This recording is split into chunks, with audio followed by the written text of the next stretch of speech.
성도 여러분 안녕하세요. 10월 5일 365일 말씀과 함께 시간입니다. 오늘 읽을 말씀은 하박국서 1장에서 3장의 말씀입니다. 하박국서에 대해서 잠시 살펴보면 저자는 하박국이고 기록연대는 주전 610년경으로 추정됩니다.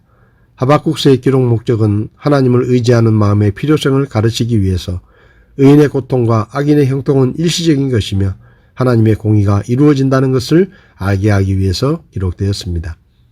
1장에서 하박국은 유다의 패역함과 악인들의 득세에 대해 하나님께 항의할 때 하나님은 자신이 결코 악을 묵과하는 자가 아니라 죄를 심판하시는 분이시며 대언자가 항의하기 전에 이미 패역한 이스라엘을 심판하기 위한 심판의 도구로 갈대아를 준비해 두셨다고 하심으로 자신의 공의를 나타내십니다. 그러나 하박국 대언자는 아무리 죄악을 심판하시더라도 어떻게 더 큰 죄를 지은 이방 족속인 갈대아를 사용하는가에 대해 도저히 이해할 수 없다고 항의합니다. 1장에서 하박국은 유다가 심판을 받아야 한다는 것에 대해서 이의는 없지만 왜 바빌론을 유다 심판의 도구로 쓰시는가에 대해 두 번째로 질문했습니다. 2장은 하박국이 제기한 두 번째 질문에 대한 하나님의 두 번째 답변입니다.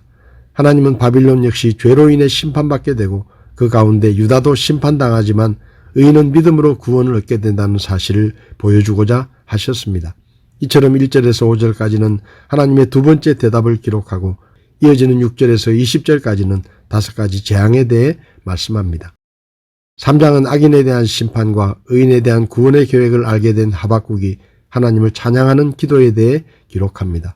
하박국은 그동안 세상에서 일어나는 모순된 현상을 보고 회의를 가졌으나 하나님의 대답에서 위대한 하나님의 계획을 깨닫고 하나님을 찬양합니다.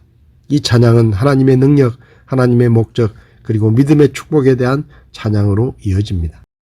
오늘 제 마음에 와닿은 말씀은 하박국서 3장 17절에서 18절의 말씀입니다.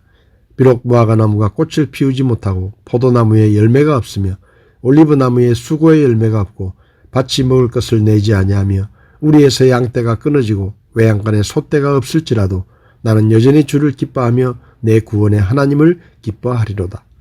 하박국 대언자는 남왕국 유다의 우상 숭배가 가장 심각했던 시기, 므낫세 통치 후기나 아몬의 통치 기간 혹은 요시야 통치 초기에 활동한 것으로 추정되는 대언자입니다. 하박국은 유다의 죄악상을 바라보며 그들이 하나님께 벌을 받는 것은 마땅하다고 생각했지만 그들이 당해야 할 고통에 대해 염려하며 괴로워하고 있었습니다. 그래서 하박국은 하나님께 하나님 제가 불의와 죄악이 유다 땅에 가득한 것을 보고 기도했는데 왜 하나님은 응답하지 않으시고 이 악한 세상을 지켜만 보고 계십니까? 언제까지 그렇게 지켜보고만 계실 겁니까? 라고 물었는데 하나님은 나는 악을 그냥 보고만 있는 것이 아니다. 내가 바빌론을 일으켜 유다의 죄를 심판할 것이다. 라고 대답하셨습니다. 그러나 하박국은 비록 유다가 죄를 지은 것은 사실이지만 하나님께서 유다보다 훨씬 더 많은 죄를 짓고 악한 일을 저지른 이방민족인 바빌론을 통해 유다를 심판하신다는 것이 못마땅했습니다. 그래서 하박국은 다시 하나님께 하나님 아무리 유다 백성들이 범죄하고 왕이 악해도 그렇지 어떻게 더 악한 바벨론을 통해 유다를 심판하신다고 하십니까? 더 악한 바빌론이 유다를 정복하고 승리의 기쁨을 누리는 것이 하나님의 공의입니까? 라고 물었습니다. 그때 하나님은 내가 바빌론을 심판의 도구로 쓰지만 그 일이 끝나면 바빌론의 죄악은 더 무섭게 심판할 것이다 라고 대답하시며 유다 백성들을 버리지 않고 다시 회복시키시겠다고 말씀하셨습니다. 그 말씀을 듣고 유다 백성을 향한 하나님의 변함없는 사랑을 깨달은 하박국이 고백한 것이 바로 모든 것을 잃더라도 나는 하나님을 인해 기뻐할 것입니다 라는 이 본문의 말씀입니다. 성도 여러분, 우리가 삶 속에서 기쁨과 평안을 잃어버리는 이유는 하박국처럼 우리를 향한 하나님의 사랑에 대한 확신이 흔들리기 때문입니다. 우리는 현실이 어떠하든지 우리를 향한 하나님의 진심과 사랑을 의심하지 말아야 합니다.